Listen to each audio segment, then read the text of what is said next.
Hoy repasamos las muertes más épicas de la historia de la humanidad. Número 1. Benkei.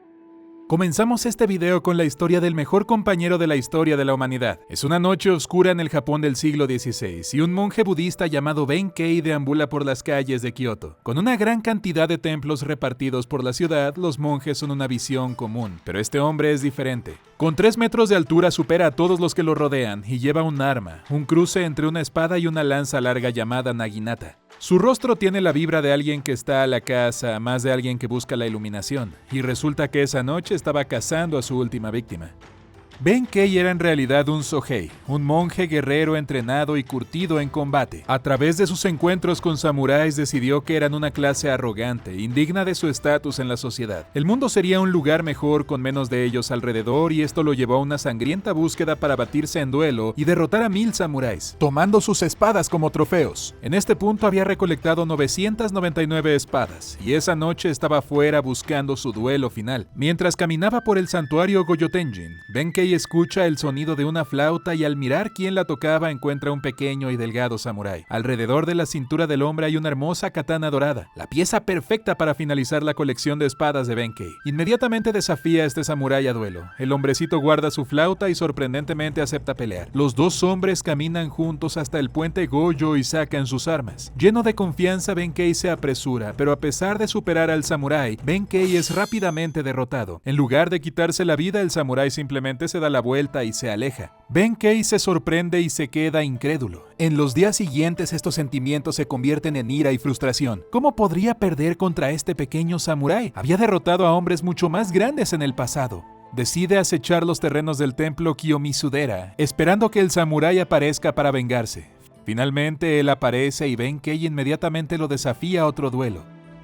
Una pelea que Benkei vuelve a perder.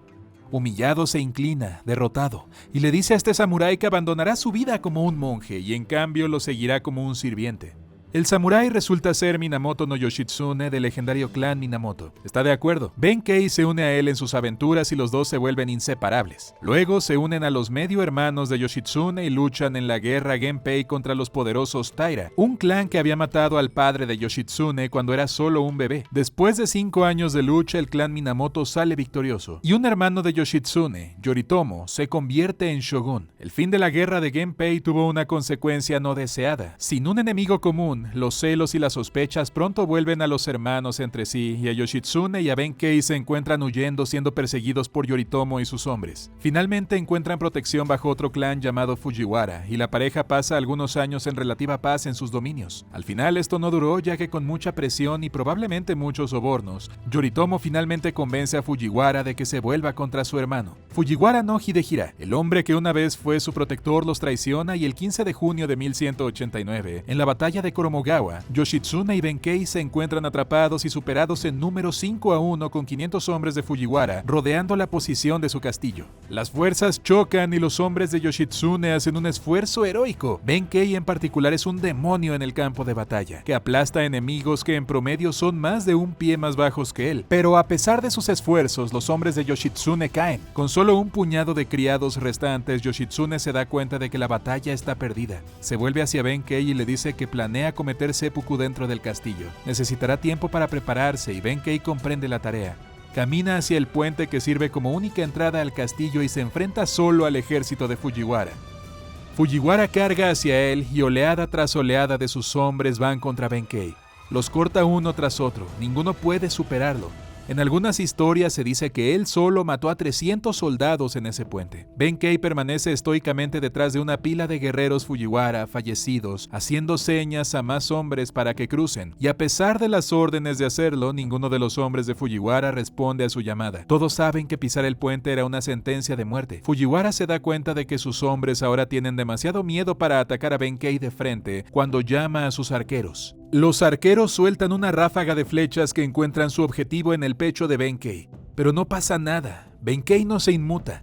Lanzan otra andanada de flechas, pero no pasa nada. El cuerpo de Benkei es un alfiletero de flechas, pero todavía se encuentra desafiante en su camino. El tiempo pasa y ambos lados se miran fijamente al otro lado del puente. Nadie se atreve a dar el primer paso. Finalmente, Fujiwara ordena a algunos de sus hombres que suban al puente y de mala gana hacen lo que se les dice. Mientras se acercan lentamente a Benkei, él no hace ningún movimiento para prepararse. Se acercan más y cuando finalmente alcanzan al enorme monje, descubren que mientras todavía estaba de pie, ya estaba muerto. Benkei, sabiendo que necesitaba ganar el mayor tiempo posible para su maestro, se había posicionado para ser sostenido por su lanza, incluso si perdía la vida. En su última resistencia no mostró dolor ni emoción mientras era golpeado con innumerables flechas. Todo para dar la ilusión de que estaba listo y lucharía contra cualquiera que se atreviera a cruzar. Debido a sus acciones finales, Yoshitsune tuvo tiempo suficiente para realizar el seppuku correctamente, manteniendo su honor. Vaya compañero. Número 2. Yusun Shin. Al final del siglo XVI, Corea fue una extraña mezcla de corrupción política demencial y relativa paz para su pueblo. Corea era un estado tributo leal a China y la dinastía Ming prácticamente los dejó en paz. Al este, los japoneses estaban ocupados, matándose unos a otros en el Sengoku Jidai, así que tampoco fueron un problema. A pesar de esos molestos Jurchens que siempre estaban invadiendo desde el norte, Corea era bastante aburrido y tranquilo.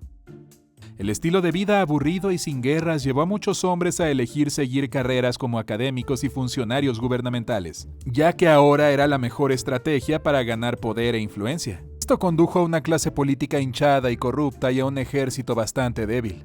Esta combinación de corrupción gubernamental y un ejército débil acabaría provocando todo tipo de problemas en 1590, cuando Hideyoshi Toyotomi cumplió los sueños de su antiguo señor Oda Nobunaga y reunificó el Japón poniendo fin al Sengoku. Por primera vez en más de 100 años, los japoneses no estaban en guerra y no estaban peleando entre ellos. ¿Y ahora con quién van a pelear? Ah, ya veo. Toyotomi comienza a enviar mensajeros a Corea diciendo que estaba planeando conquistar China y que espera que los coreanos le ayuden o ya verán. Ahora recuerda, Corea era básicamente como el Puerto Rico de China en esta época, por lo que realmente no podían ayudar a Japón a conquistarlo. No es como que quisieran de todos modos, pensaban que los japoneses eran bárbaros primitivos. Además, estos idiotas ni siquiera saben navegar, ¿bien? ¡Rayos! En 1592, cientos de barcos japoneses son avistados frente a la costa de Busan. Esa no es una expedición comercial, es una invasión. Al ver la enorme flota japonesa, dos de los principales almirantes de Corea se asustan y hunden sus propios barcos para no tener que luchar contra los japoneses. Y así, la mitad de la flota naval de Corea desapareció. Los soldados japoneses desembarcan en Busan sin oposición e inmediatamente comienzan a conquistar fuertes y ciudades en su marcha hacia Seúl. El ejército coreano no es rival para los hombres de Toyotomi, todos ellos veteranos de una guerra de 100 años. Las bajas coreanas son enormes, los japoneses son despiadados y dejan pocos supervivientes. En 3 semanas ellos han marchado y conquistado Seúl. Una semana más tarde toman Pyongyang y están a las puertas de China. La caída de Corea parece inevitable. Pero cuando todo parecía perdido, un hombre decidido a defender su patria y expulsar a estos bárbaros invasores estuvo a la altura de las circunstancias. Un hombre que posiblemente fue el mejor almirante que jamás haya existido.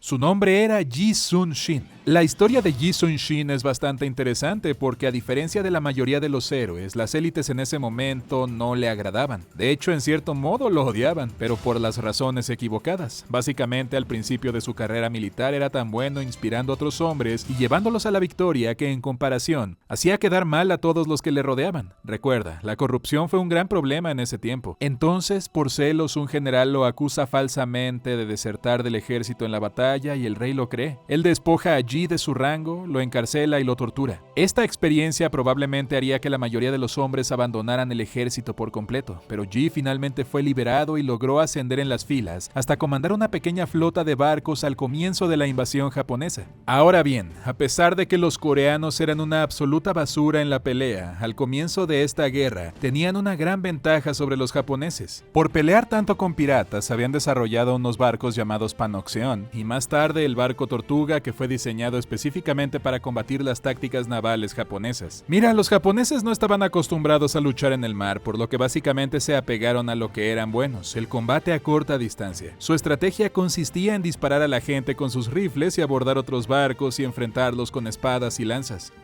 El Panoxion, por otro lado, era una fortaleza flotante armada con cañones y estaba construida de forma que hacía imposible el abordaje. Estos barcos fueron una gran razón por la que el almirante Yi pudo tener tanto éxito y son básicamente la única ventaja que tienen los coreanos. Y ellos mismos ya hundieron más de la mitad de ellos. De todos modos, el almirante Yi no era un cobarde como los otros dos almirantes, y en lugar de hundir sus barcos, apresuró su flota de 34 barcos de cabeza hacia los japoneses y comenzó a atacarlos a lo largo de la costa.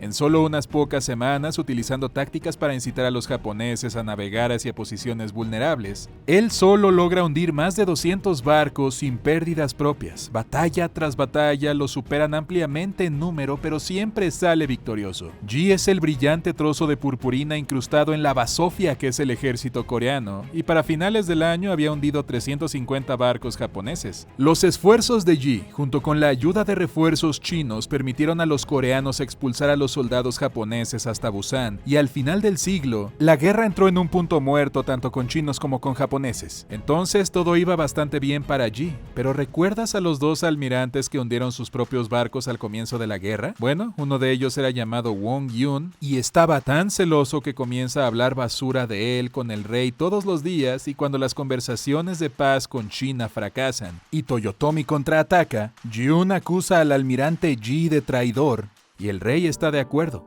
Por segunda vez en su carrera, Yi es despojado de su rango y enviado de regreso a prisión. Y otra vez es torturado. Está previsto que lo ejecuten, pero el rey cambia de opinión y en su lugar envía a Yi de vuelta a luchar como un soldado común, una humillación peor que la muerte. Con Yi descartado, Won Yun queda a cargo de la flota coreana y como habrás adivinado era bastante terrible en su trabajo. Bebía mucho, tomaba malas decisiones y faltaba el respeto a sus hombres. Muchos de sus comandantes se negaron a luchar bajo tal degradación. Lo que empeoró aún más las cosas para Yun fue durante el punto muerto. Los que habían visto al almirante Yi rifarse en el mar una y otra vez, de hecho aprendieron a luchar en él. Sus nuevos barcos tenían cañones y ahora comenzaban a usar las mismas estrategias de Yi. Todo esto llega a un punto crítico en la batalla de Chilcholyang, el primer intento de Gyun de atacar a la flota japonesa. Con 200 barcos y lo mejor de los hombres del almirante Yi, Gyun zarpa para enfrentarse a los japoneses e inmediatamente cae en una trampa que habían aprendido luchando contra Yi. Toda la armada coreana está diezmada y Gyun es visto por última vez siendo cortado en pedazos por soldados japoneses. El rey, al darse cuenta de que puede haber cometido un error, reincorpora a Ji Sun-jin como almirante de la flota y toma el mando de los patéticos restos de la alguna vez invicta armada coreana. Le quedan solo 13 barcos y unos cientos de hombres desmoralizados. En la siguiente batalla fueron superados en número 25-1. Usando una estrategia superior, Ji logró hundir 31 de los 333 barcos japoneses. Esta victoria le da tiempo a Ji para reconstruir su armada, pero no voy a mentir, las cosas todavía parecen bastante sombrías para los coreanos. Al año siguiente, Hideyoshi Toyotomi enferma y muere. Su último pedido oficial sería retirar al ejército japonés de Corea de regreso a Japón. Ji vio esto como el momento de expulsar finalmente a los japoneses de Corea para siempre.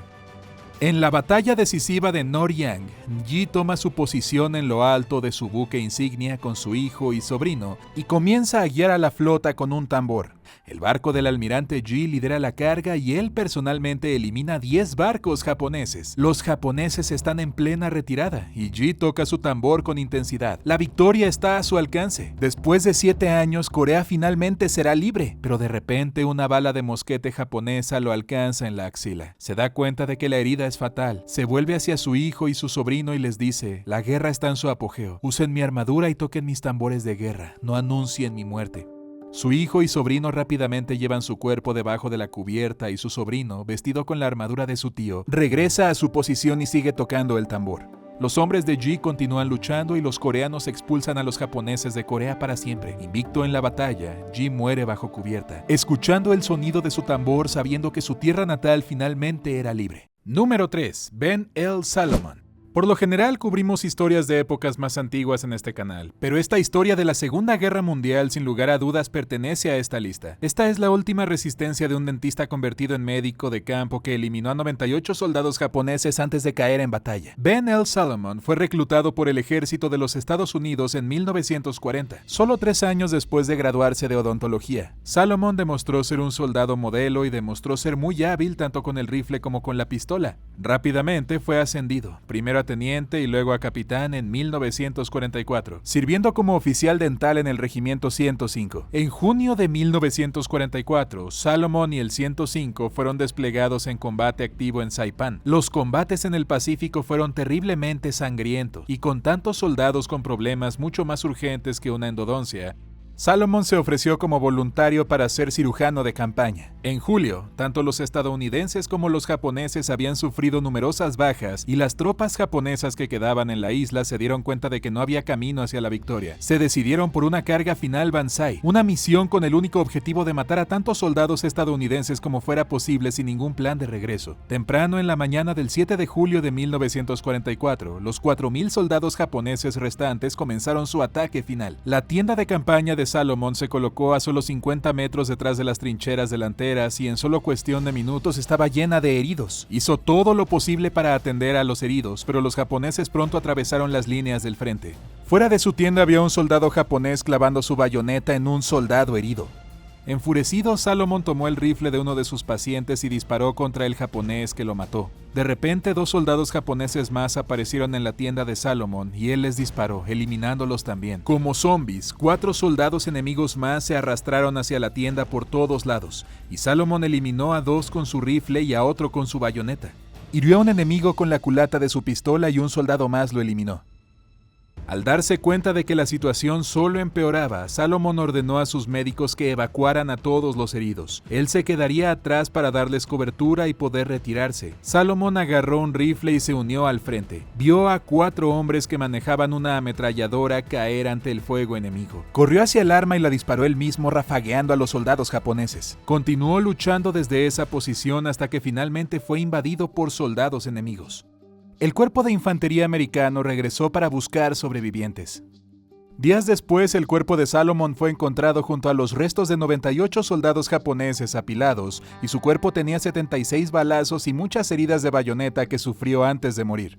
El rastro de sangre en el suelo mostró que Salomon había reposicionado la ametralladora varias veces mientras estaba mortalmente herido. A pesar de salvar muchas vidas ese día, a Salomon se le negó la medalla de honor debido a una norma de la Convención de Ginebra de que ningún doctor puede usar armas. A pesar de las múltiples recomendaciones de varios generales, su historia siguió siendo un pie de página hasta 2002, cuando Salomon finalmente recibió póstumamente la medalla de honor del presidente George W. Bush 58 años después.